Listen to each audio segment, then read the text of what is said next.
Hey guys, welcome to Boxing Squared for boxing news and views from around the internet. One of the best fights involving prospects in, however knows long in the heavyweight division is on this weekend at the O2 in London. It's fight week for Daniel Dubois and Nathan Gorman. We will soon know if Nathan Gorman is in fact the man to beat Daniel Dubois, or if Daniel Dubois will put Gorman to sleep, as those now famous or perhaps infamous taglines go. This is a really good fight, one of the few really competitive matchups, on paper at least, that has been made for 2019. And what makes it all the better is these guys are at a certain point in their career. They're sort of they're still prospects / fringe contenders. They're in that sort of in-between stage where we don't really know how good they are, but we're soon to find out. And the fact that they're stablemates, they're going to be fighting each other, there's a little bit of history there. There is some intriguing aspects to this fight to get, for hardcore boxing fans to really get the motor running.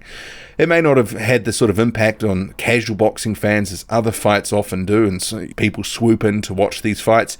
This is a bit more off to the side on the boxing scene just because these two don't have the biggest profiles. But that can change as a result of this fight. We've seen Frank Warren before make the likes of George Groves and James DeGale, and both of those guys, ended up having very good careers.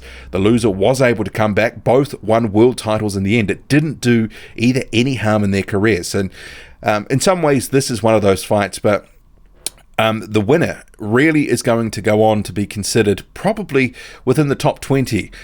I would sort of say that the result of this fight could get them there.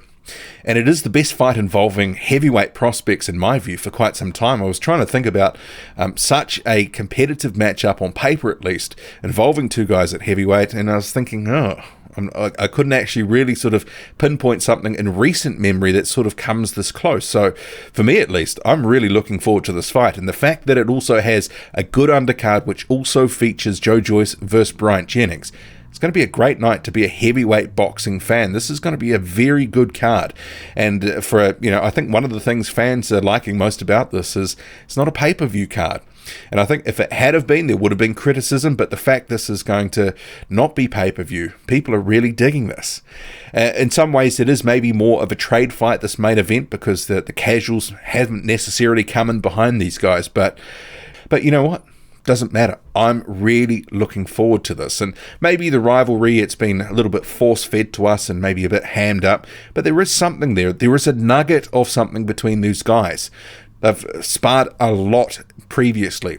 Gorman says that he thinks Daniel Dubois isn't actually that powerful, that he can take his power, that he can't have developed so much in the time that since they sparred, that for it to really trouble him.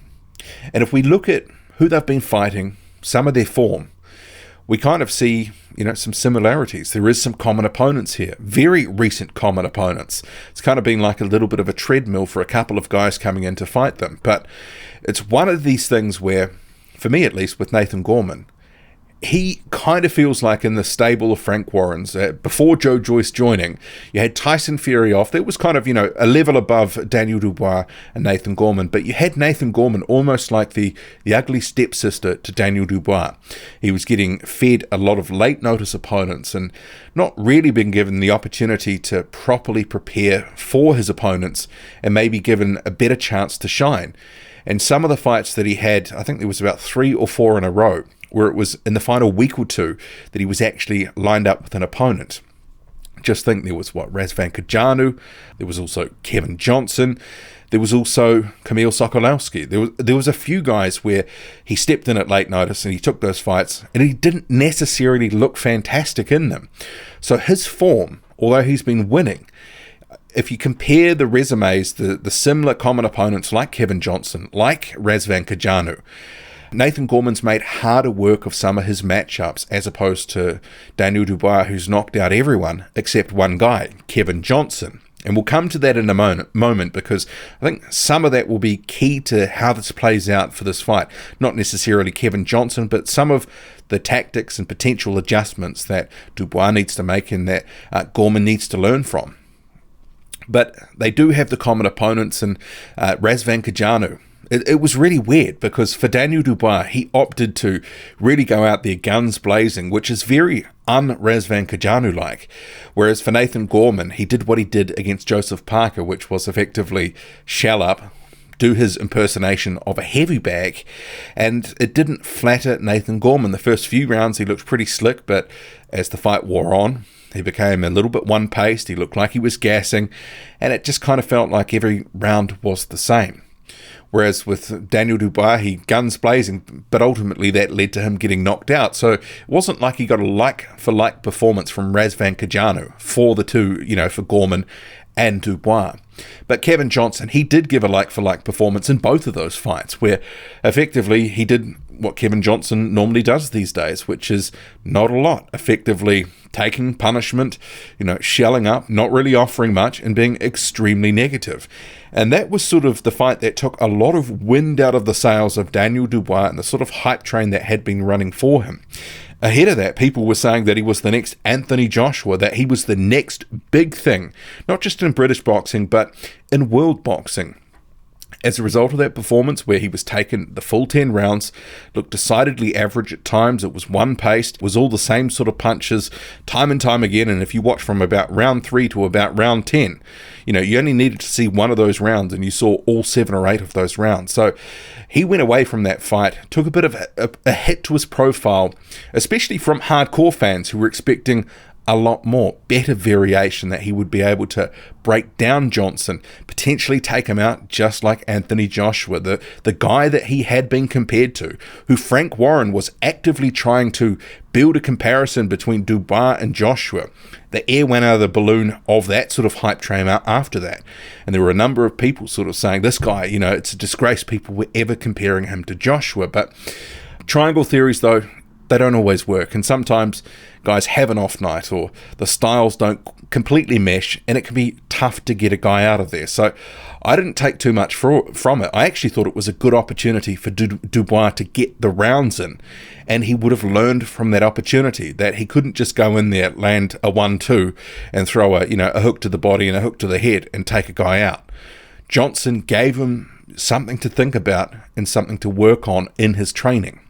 And I think since then, we did see some differences in his game in more recent fights where he did look to actually do a bit more and to try some things and adapt in ring.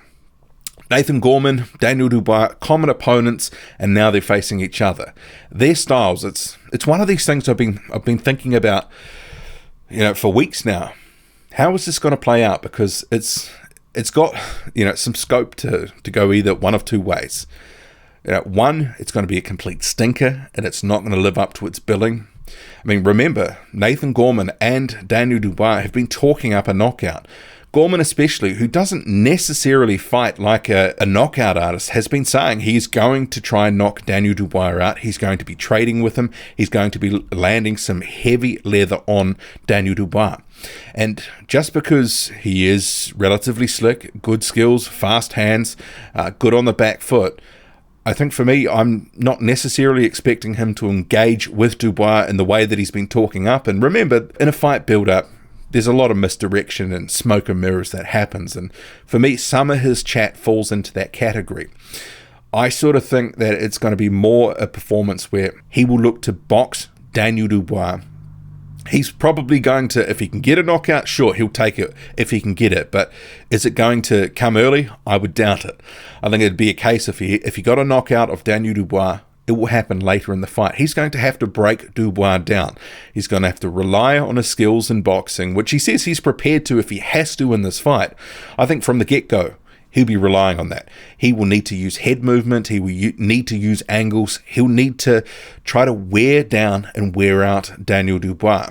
Drag him around the ring. Try to use movement to take a bit of the stuffing out of Dubois, a bit of a sting out of his punches. Because if he stands in the center of the ring with Daniel Dubois, he could get clipped and he could really get taken out quite early and badly. And I don't expect he will do that. I just don't see that being in the game plan. But I could see him potentially, with the way he likes to fight, being able to break down and potentially outpoint Daniel Dubois or even a late stoppage. But I'm more favouring, and I've been sort of going back and forth on this, So I can make a case for Nathan Gorman to win the fight. However, some of it comes down to how good is Nathan Gorman's chin, because have we really seen it tested? We got a little bit of an indication, not so much for Gorman, but for Dubois in his last fight against Richard Lartey.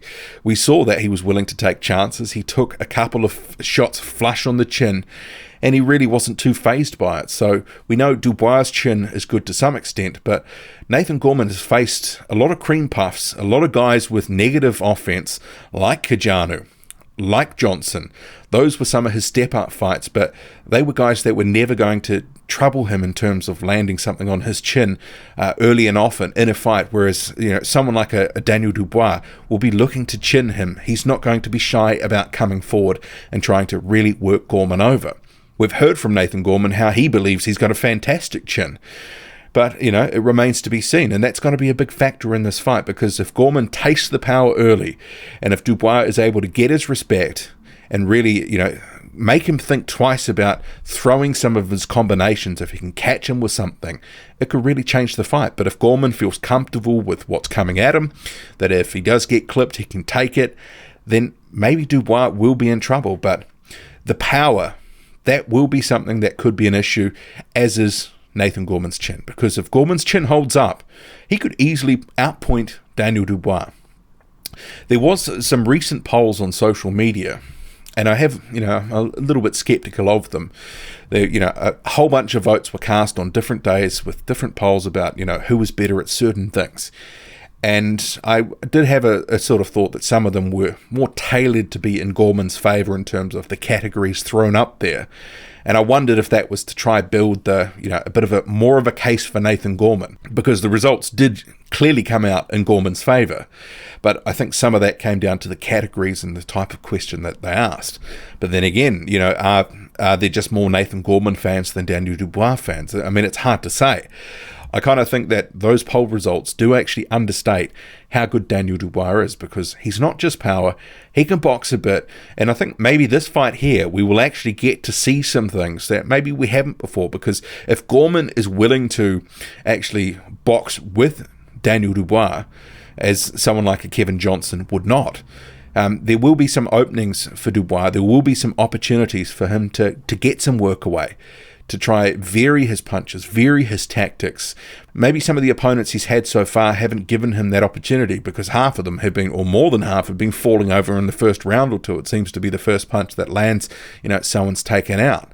And someone like a Razvan Kajanu, who I thought may be able to take him some rounds, came in with a bizarre strategy and thought he could just knock Daniel Dubois out. Clearly turned out to be a very strange strategy. And you can see from this photo here, this was Razvan Kajanu falling on his own leg. Very similar to George Groves, isn't it? But in terms of Daniel Dubois, do I think he can hang with Nathan Gorman in a boxing sense? I don't necessarily think it'll be that case in the first few rounds, but Nathan Gorman has been prone to actually gassing in fights a bit, and he ends up having to conserve his energy through those mid-rounds. And in the Kajanu fight, he was visibly gassing later in that fight. And if Daniel Dubois is able to keep his work rate up and able to make Nathan Gorman work instead of the other way around with Gorman dictating the action, then maybe it'll become more interesting and more of a boxing match that Daniel Dubois could win in the second half of the fight. But if I was to just say who's going to win on points if it goes to the cards, I'm leaning towards Gorman, but maybe it won't go to the cards. Maybe this will be a case we'll see Nathan Gorman start well, start fast, box well, rack up 2 or 3, 4 of the early rounds, and then Daniel Dubois starting to have more success as the fight wears on. It's really hard to say, and like I sort of said, it could either go one of two ways, be a real stinker, or it could end up being the fight that they've been telling us it's going to be, where there's a lot of action, a lot of leather flying, and a lot of chin checking. But I sort of think that's more of a pipe dream. I think it will be more tactical. I think they're going to play it safe, especially in the early rounds. I don't think Gorman's going to want to offer up his chin unnecessarily, especially while Dubois is fresh. But if it goes to the cards, Gorman could well win, and win wide. I mean, can Daniel Dubois outbox Nathan Gorman? I don't necessarily think so, but, if Gorman does tire from, if there's a lot of early action, well, maybe it's possible. I'm leaning towards Dubois by knockout, but I just don't know how good Gorman's chin is. But I could, easily see Gorman winning on the cards. Tell me, who do you think will win? Drop a comment, loud and often. Hit like, hit subscribe. Follow me on Twitter, boxing_squared. I'm out.